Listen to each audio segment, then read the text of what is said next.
No one said that the path is going to be easy. And it's not. We know life is rough, and we know there will be pain, and whether that pain is at the hands of an enemy or at the hands of nature or time or disease, there will be pain. It's an urge. Truth be told, every champion has felt it.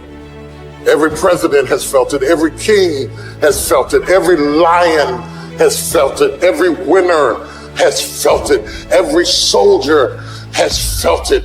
Every victorious person has felt it. The urge to quit. Often when people are embittered and resentful and feel like they're victims, it's because really awful things have happened to them. Now, not always, but often. And so then the question is, well, if you're in a situation and something really awful is happened to you or has happened to you, then, well, why shouldn't you feel like a victim? And is there a better alternative? Thousands have come before you and they did just fine. So quit your complaining.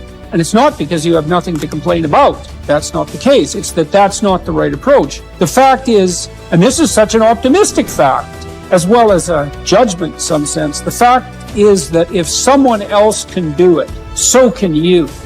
And that's something, right? If you're reading about the great heroes in history, people who are in these terrible situations, and you see someone rise to the occasion, and then you can say, well, that was a person who did that, and I'm a person, and so maybe I have that capacity too, even though I don't know how to approach it. Don't allow that inner doubt in you to tell you why you're not good enough. You ignore that inner voice and all of the external voices. Don't judge the possibilities for what you can do based upon the circumstances, because the circumstances won't determine who you are. Doesn't matter how many mistakes you've made. Doesn't matter how much money you've lost. In fact, I see it only as an investment. What you learn from life. You don't stop when you're tired. You stop when you're done. You stop when you complete it and you execute it. This way you start separating the successful from the unsuccessful. Just because it says trial on the package, or tribulation on the package, or pain on the package, it don't mean it ain't a blessing inside, and most of you turn around when you see pain. But those of us who have the right perspective, we approach it when it say pain. When we see trial, tribulation, we don't give up or give in. We know the blessing is on the inside. We don't give up. We don't surrender. We don't quit. We see differently. Our perspective is different. And because our perspective is different, our outcomes are different. Our rewards are different. If you haven't learned something from periods of suffering, if you haven't wrung the juices of your own pain and drank them, for your own nourishment, you have wasted your experience and missed the chance to expand capacity for being stronger the next time. That these seasons arrive at your door. My mental outcomes were a consequence of my habits, and my habits were a consequence of my choices. It is true that character is to some extent innate. Our genetic makeup imbues in us certain proclivities.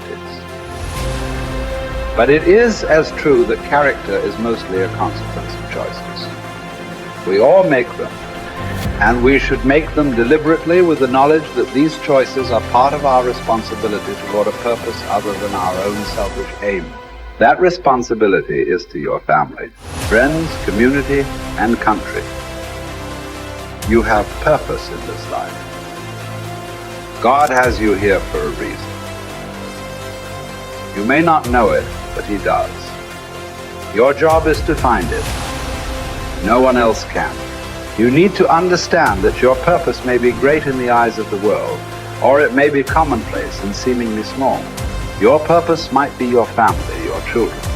Your purpose might be tutoring a child and changing their life. Your purpose might be the business you started. Your purpose might be cleaning up your block. Your purpose might be in the help you give others. Your purpose might be in the example you set. Only you and God know. Only you and God need to know. Search until you find it. And until then, act as if you have it, because you're wasting time otherwise. There's something in you that wouldn't allow you to stop. Dr. Howard Thurman, he said there's something in each and every one of you that waits and listens to the voice of the genuine in yourself. It will be perhaps the only guide you will ever have. And if you cannot hear it, all of your life, your days will be spent on the ends of strings that somebody else pulls. And I say to you, the reason you showed up, even though you couldn't afford to be here, the reason you drove hundreds of miles, flew around the world, there's something in you, in your heart of hearts, that said, I'm not going to let anybody pull my strings. That said, I'm going to control my own personal economy. That said, I've got a dream I want to achieve. I want my children to have a choice of the kind of education that they want. That said, I am the captain of my ship. That said, I'm going to control my destiny. And whatever it takes, I'm willing to do the work. 1961. President John F. Kennedy had a decision to make. The decision was whether or not to call a news conference and tell the world the United States was going to go to the moon. And I submit to you that the decision to do that was very risky. And what governed his thinking is what governed your thinking when you decided, I'm going to do this. See, the technology did not exist. The answer, what will it take, did not exist. No one had ever done it before.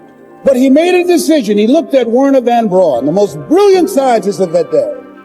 And he said, Wernher, what will it take for us to go to the moon? And he spoke 5 words. And those 5 words, I think, is what governs most entrepreneurs. Those 5 words, I think, is what give people like you the courage to pursue their dreams. Those 5 words is what I think people who are pioneers, people who are breaking new ground, make decisions on. He said, what will it take for us to go to the moon? And the response was, the will to do it. As you look at yourself, as you look at your business, what will it take for you to increase your business? The will to do it.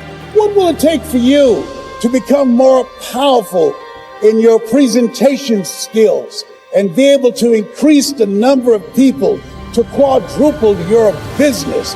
The will to do it.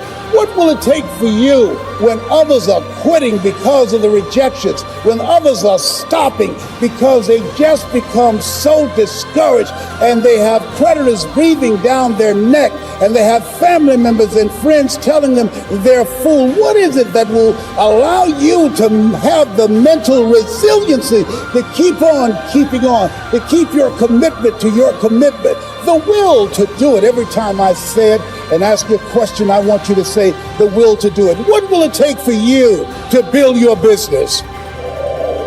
What will it take for you to increase your recruiting? What will it take for you to bring out the greatness in you and to make your mark? What will it take for you to become a high achiever and to bring out the billionaire in you? Shake someone's hand on your right and left and say, I've got the will. I've got the will.